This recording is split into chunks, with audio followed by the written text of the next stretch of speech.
안녕하세요. 뉴스반장입니다. 전 경기도지사 보건복지부 장관을 역임하신 손학규 대표를 여러분께 소개합니다.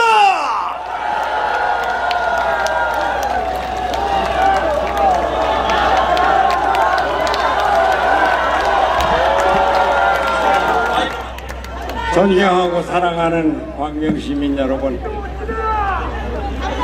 제 가슴이 아주 울컥합니다. 지금 이재명 대세론인 것이 그 거리를 휩쓸고 있잖아요. 그럼 우리 어떻게 살겠다는 겁니까? 경제는 계속 망하죠. 안보는 위협이죠. 정치는 민주주의 완전히 망가지죠. 그래서 저는 모든 걸 정치를 다 내놓고 편안히 사는 사람인데 안 되겠다. 내가 힘은 없지만 나가서 이재명을 도와야 되겠다. 이 나라를 살려야 되겠다. 이 나라 민주주의를 살려야 되겠다. 우리 경제를 살려야 되겠다. 안보를 지켜야 되겠다. 그래서 오늘 아침에 이재명 지지 선언을 했습니다.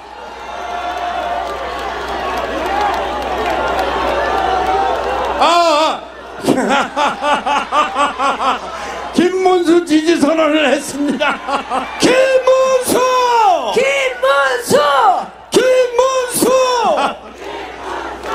예, 제가 늙은 모양이에요. 보이긴 젊어 보이죠? 정말 빵 터졌습니다. 이렇게 전 국민들에게 큰 웃음을 줄 줄은 몰랐는데요. 역시 손학규옹, 졸라 땡큐입니다. 그러셨군요. 미처 몰랐습니다. 이재명 후보 지지를 위해 이렇게 애써주신 걸 말이죠. 다시 한번 이재명 후보 지지 선언에 감사 인사드립니다. 여러분 보셨죠? 이렇게 만덕산의 저주가 다시 시작된 겁니다. 손학규 전 대표에게 미안하지만 우리는 이런 걸 손학규 묻었다고 말하는데요. 손학규가 묻은 자는 결국 쓴맛을 보게 되는 파이널 데스티니가 시작된 겁니다. 다시 한번 손학규옹, 졸라 땡큐입니다. 헌법 제68조 2항 및 공직선거법 제35조에 의하면 대통령이 고리된 때에는 고리일로부터 60일 이내에 후임자를 선거하도록 규정하고 있습니다. 이에 정부는 선거관리위원회 등 관계기관과 협의하여 선거관리에 필요한 법정 사무의 원활한 수행과 각 정당의 준비기간 등을 고려하여 오는 6월 3일을 대한민국 제21대 대통령 선거일로 지정하고자 합니다. 또한 국민들께서 소중한 투표권을 원활하게 행사하실 수 있도록 선거 당일을 임시 공휴일로 지정합니다. 선거는 민주주의 사회의 근간이며 국민의 뜻을 대변하는 가장 중요한 제도입니다. 행정안전부를 비롯한 관계부처는 선거관리위원회와 긴밀히 협력하여 그 어느 때보다 공정하고 투명한 선거, 국민의 신뢰를 얻을 수 있는 선거가 될 수 있도록 관련 준비에 만전을 기해 주시기를 당부드립니다. 감사합니다. 악마는 디테일에 있다는 말이 있습니다. 이번 사안이 딱 그렇습니다. 내란 공범들의 대선 개입이 다시 수면 위로 떠올랐는데요. 5월 29일과 30일로 확정된 제21대 대선 사전투표일이 그 핵심입니다. 이틀 모두 평일인데요. 과거처럼 주말에 진행됐던 사전투표를 이번엔 굳이 평일로 박아 넣은 겁니다. 단순한 행정 절차로 보기엔 석연치 않은 대목이 너무 많은 거죠. 직장인과 노동자, 유권자 입장에선 현실적으로 투표가 쉽지 않은 조건인데요. 투표율 저하가 불가피한 구조입니다. 누가 이런 결정을 했고 왜 이런 결정을 했는지 지금이라도 밝혀야 할 이유입니다.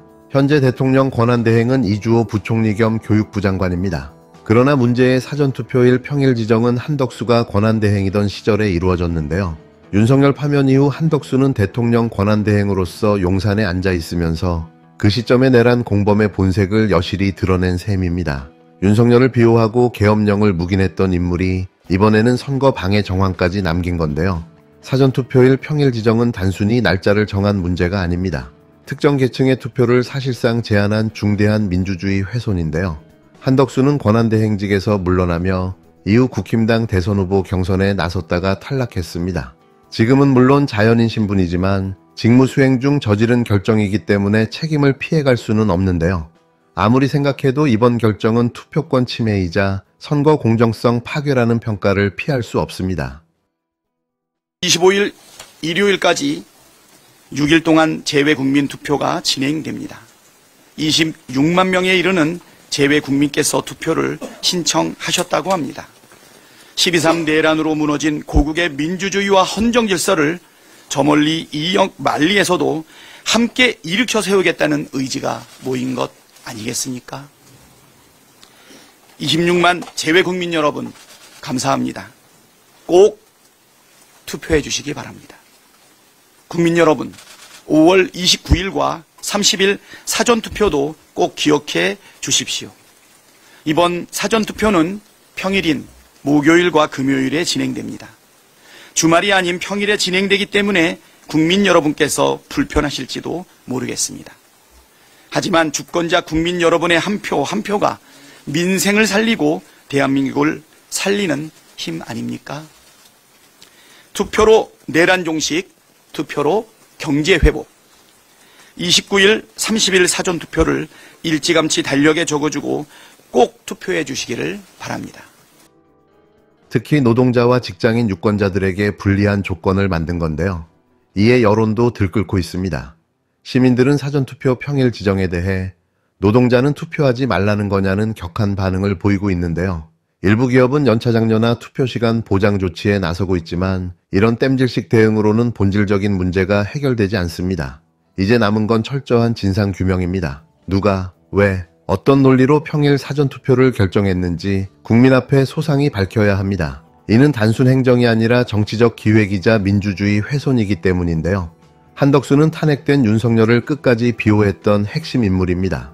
권한대행으로 있으면서 선거 개입 정황까지 남겼다면 이건 내란 공범의 행위로 봐야 합니다. 사전투표 평일 지정이 민주주의를 어떻게 훼손하는지를 똑똑히 보여주는 사례인데요. 지금이라도 국회와 시민사회가 나서야 합니다. 국정조사든 특검이든 반드시 이 사안을 조사해야 하는데요. 유권자의 투표권을 침해하고 선거의 공정성을 짓밟은 자들은 끝까지 책임져야 합니다. 우선 지금 당장이라도 특단의 조치를 취해야 하는데요. 금요일을 임시 공휴일로 정하는 방법도 검토해봐야 합니다. 국민이 뽑는 대통령입니다. 단 한 명의 유권자라도 불리하게 만들었다면 그건 범죄인데요. 이 사안 반드시 끝까지 캐물어야 합니다. 누가, 왜, 어떤 목적으로 이렇게 만들어놨는지 말이죠. 극우 내란 세력이 파렴치하고 뻔뻔한 망동을 이어가고 있습니다. 파면당한 내란 속의 윤석열이 극우 인사와 손잡고 또다시 부정선거론을 선동하고 있습니다. 정말 지긋지긋하지 않습니까? 도대체 국민들이 언제까지 이런 상식 밖의 행동과 주장을 들어야 합니까? 6.3 대선이 열흘 남짓 남았는데 대선 결과가 마음에 안 들면 불복이라도 하겠다는 뜻입니까? 법원은 윤석열을 당장 재구속해야 합니다. 윤석열이 영화 한 편 보는 것도 이 사회에는 혼란만 불러올 뿐입니다. 이게 나랍니까? 지금 대한민국 대선판에서 벌어지고 있는 상황을 보면 선관위든 사법부든 제정신인가 싶을 정도인데요. 헌법과 법률이 사라지고 무법천지가 되고 있습니다. 22일 중앙선관위가 윤석열이 부정선거 음모론자들과 함께 영화를 관람한 것에 대해 강한 유감을 표명했는데요. 영화 제목부터가 가관입니다. 부정선거 신의 작품인가라는 이 영화는 신까지 팔아 음모론 장사를 하겠다는 의도가 노골적인데요. 황교안, 전한길 등 소위 부정선거 전도사들과 함께 영화를 본 윤석열의 정체가 더욱더 궁금할 뿐입니다. 사전투표를 불과 8일 앞두고 또다시 부정선거 음모론이 소환됐는데요. 중앙선관위는 이 영화가 음모론을 조장하고 있다며 주요 허위 주장들을 조목조목 반박했습니다. 가짜 투표용지를 만들어 넣을 수 있다는 주장에 대해 선관위는 단호하게 불가능하다고 밝혔는데요. 전국 모든 선관위 도장을 확보하고 보안 시스템을 뚫고 CCTV와 참관인 감시를 피해가야 가능한 겁니다. 사실상 도둑질도 현실성 있게 꾸며야 믿을 텐데 이건 아예 소설 수준인 거죠. 또 하나 2020년 총선에서 서울, 인천, 경기 3개 지역의 양당 평균 득표율이 같았다는 주장도 있었는데요. 선관위는 아무 의미 없는 비교라며 일축했습니다. 전체 정당별 득표율은 지역별로 제각각이었다는 설명인데요. 어거지로 부정선거라는 프레임에 끼워 맞춰 놓은 거죠. 중국 기업 장비를 사전투표에 사용했다는 주장도 등장했는데요. 선관위는 해당 장비가 LG U+에서 만든 국내 제품이라고 밝혔습니다. 팩트는 무시하고 거짓을 기정사실처럼 퍼뜨리는 게 윤석열과 극우 유튜버들의 방식인데요. 이건 더 이상 의견이 아니라 선동입니다. 정치권에서도 비판이 쏟아졌는데요. 민주당은 내란 행위를 합리화하는 망상의 가짜뉴스 다큐멘터리라며 극우 세력을 선동하고 있다고 날을 세웠습니다. 이재명 후보는 부정선거였다면 윤석열 본인은 어떻게 당선됐냐며 전곡을 찔렀는데요. 우선 이 물음에 먼저 답해야 하지 않을까 싶은 거죠. 국힘당의 한동훈도 윤석열을 정면 비판했는데요. 이러고도 보수라고 할 수 있느냐며 차라리 민주당으로 가라고 직격했습니다. 보수의 탈을 쓰고 헌정을 파괴하는 모습이 얼마나 꼴보기 싫었으면 이런 말까지 나왔을까요? 여기에 더 어이없는 건 종교계에서 벌어지고 있는 불법 선거운동인데요. 일부 개신교 교회들이 선거법을 아예 무시하고 노골적인 선거운동에 나서고 있습니다. 교회 강단에서 이재명 후보를 비방하거나 윤석열 지지를 공공연히 설파하고 있는데요. 이게 설교입니까? 정치 선동입니까? 헌법재판소, 선관위, 사법부, 국회 말할 것 없고 이 대한민국의 중요한 모든 곳에 이 사회주의자들이 곳곳에 좌익들이 자리를 잡고 있는 걸 우리 눈으로 보고 있습니다. 6월 3일의 대통령 선거는 체제전쟁입니다. 내가 대통령 되면 성소수자 30% 만들겠다. 여러분, 이재명 대통령 되잖아요. 친중국가가 되는 걸로 끝나는 게 아니에요. 성소수가 30%가 되는 나라가 됩니다. 이재명이가 부정선거법을 막지 못하면 당선되게 만들어놨어요. 정신 바싹 차리지 않으면 이재명이가 되는 순간 수많은 사람이 피비린내가 날 겁니다. 정동수 목사는 대통령 선거는 체제 전쟁이라며 반공몰이 발언을 쏟아냈고, 김영현 전도사는 이재명 후보가 대통령이 되면 성소수자가 30%가 된다는 허위 주장을 펼쳤습니다. 이재명 후보가 과거 성평등 채용 방침을 언급한 내용을 완전히 왜곡한 건데요. 거짓말도 정도껏 해야 하는 거 아닙니까? 장하길 목사라는 인물은 이재명 후보가 대통령이 되면 피비린내가 날 것이라며 설교 시간에 협박성 선동까지 벌였습니다.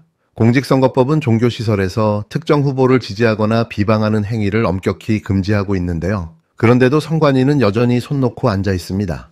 허무맹랑한 가짜뉴스가 교인 단체방을 통해 유포되고 있지만 이번에는 삭제만 하고 수사는 하지 않고 있는데요. 신고가 들어간 건에도 닉네임이라 확인이 어렵다는 말만 반복하고 있습니다. 이런 식으로 눈 가리고 아웅하니 국민들이 선관위를 어떻게 신뢰하겠습니까? 이 와중에 12월 3일 계엄령 선포 당일 선관위 중국인 간첩단이 체포됐다는 허위 기사를 썼던 스카이데일리 기자는 구속영장이 기각됐는데요. 풀려나자마자 미국이 곧 부정선거를 밝혀줄 것이라며 또다시 음모론을 퍼뜨렸습니다. 하지만 그 허위 기사의 출처는 다름 아닌 캡틴 코리아라는 유튜버였습니다. 더 충격적인 건 이 기자가 윤석열로부터 응원을 받았다고 자랑했다는 사실인데요. 이쯤 되면 윤석열은 단순한 관람객이 아니라 음모론 산업의 스폰서이자 배우라고 해도 과언이 아닙니다. 사법부도 제 역할을 하지 못하고 있는데요. 선관위 간첩설, 허위사실 유포, 선거 방해가 대놓고 벌어지는데도 법원은 영장을 기각하며 방관하고 있습니다. 지금 대한민국은 헌정질서도 공정선거도 법치주의도 무너지고 있는 상황인 겁니다. 이건 단순한 정치적 유불리의 문제가 아닌데요. 헌정 쿠데타이자 법치 파괴, 국민 주권을 모독하는 중대한 반헌법적 행위입니다. 이대로 두면 다음 대선은 더 이상 자유로운 투표가 아닌 공포와 거짓이 지배하는 전쟁터가 될 수밖에 없는데요. 지금 필요한 건 말뿐인 유감 표명이 아닌 엄정한 수사와 종합특검, 그리고 철저한 처벌입니다. 가짜뉴스와 음모론, 종교권 불법 선거운동, 그리고 그 배후의 정치 세력까지 단호히 끊어내지 않으면 대한민국의 미래는 더 이상 없다는 걸 잊지 말아야 합니다. 빨리 선관위는 정상적인 선거를 위해 선거 관리에 나서야 합니다. 대체 누구 좋으라고 이러는 겁니까?